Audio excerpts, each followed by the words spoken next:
Okay, this is gosh, this thing's probably 2 years old, I guess. It's the original Oreck pad, and you can see it's seen better days. I was about to toss it out because I've got some replacements and I've been using the Iron Man, but I figured maybe it'd be a good opportunity to cut into this thing. If you're curious like I am, I want to see what it is made of and how it's put together. You know, if it just falls apart or if it's real hard to cut. And as you can see, it's pretty simple to cut. I am going down the line there.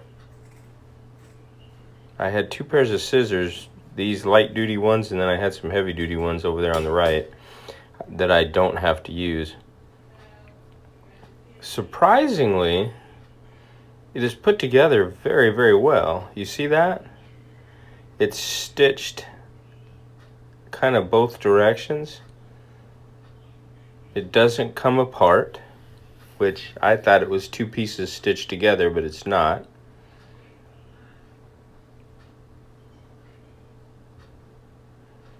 The only problem here, let's cut another piece off.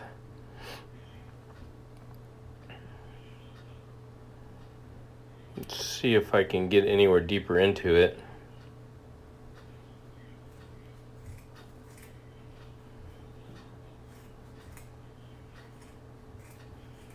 And again, I just figured this would be a good opportunity. Maybe somebody else out there that uses pads or Oreck orbiter pads. These are what I believe, compared to the Iron Man 100% cotton, I think these are either a terry cloth cotton blend or a poly blend. I don't know. The website where they sell the Oreck pads. Hang on, be right back. Okay. Anyway, like I was saying, I got a plate here and some matches. I'm going to do a burn test. But like I was saying, the website just shows that these are cotton bonnets, which we'll find out in a minute. If they burn and ember up and sizzle and smoke, then more than likely it's all cotton. But if they just melt like a Crayola crayon, then we'll know it's just a poly or a terry cloth.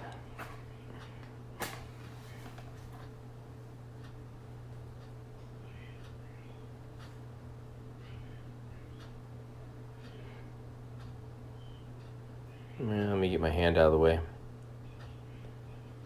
So I don't have a great flame, but you see how that it starts out burning like it's cotton, and then it immediately turns to like a plastic.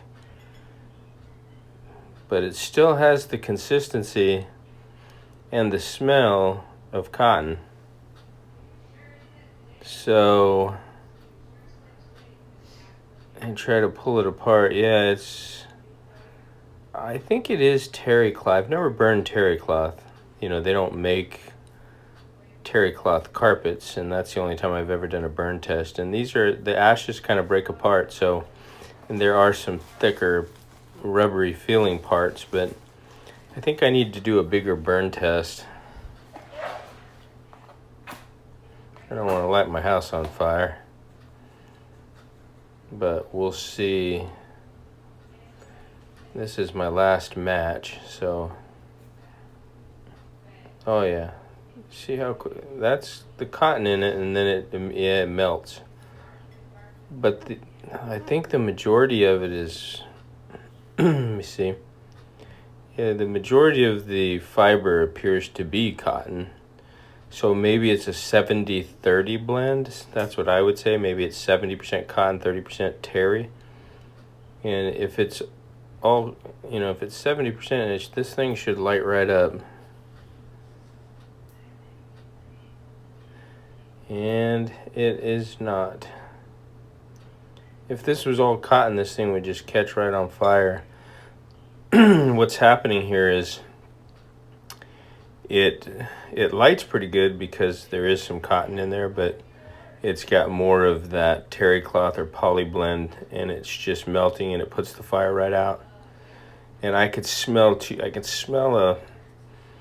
a plastic and a actual cotton. So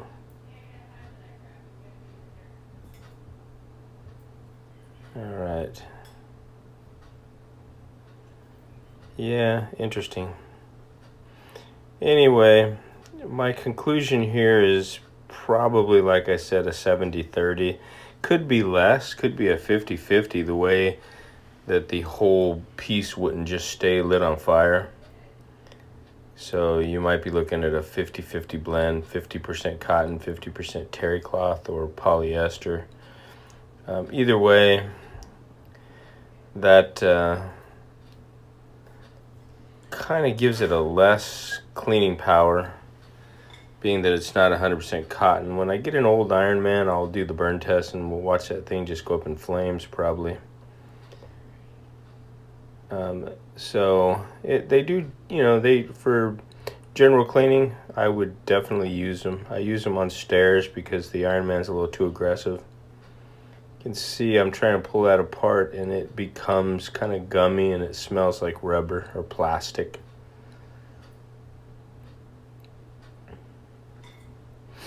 I will say though, I'm pretty impressed with the thickness and the quality of the stitch.